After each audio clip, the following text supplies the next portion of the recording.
वज़ारत ख़ज़ाना ने पेट्रोल और डीज़ल की कीमतों में कमी का नोटिफिकेशन जारी कर दिया।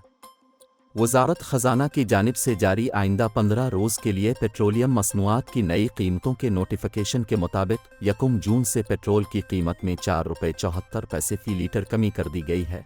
पेट्रोल की नई कीमत 268 रुपये 36 पैसे फ़ी लीटर हो गई है।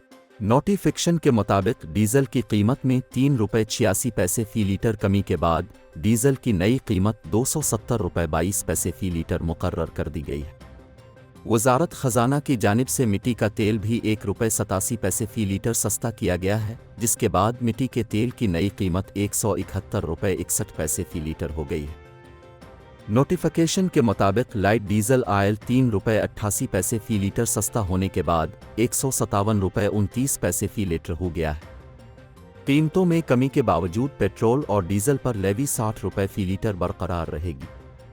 वाज़ेह रहे कि इससे कबल वज़ीर आज़म ऑफिस ने पेट्रोल की कीमत में 15 रुपये 40 पैसे और डीज़ल की कीमत में 7 रुपये 90 पैसे कमी की सिफारिश की थी, ताहम वज़ारत ख़ज़ाना ने वज़ीर आज़म ऑफिस की हिदायत के बरक्स पेट्रोल की कीमत में 4 रुपये 74 पैसे और डीज़ल की कीमत में 3 रुपये 86 पैसे फ़ी लीटर कमी का ऐलान किया।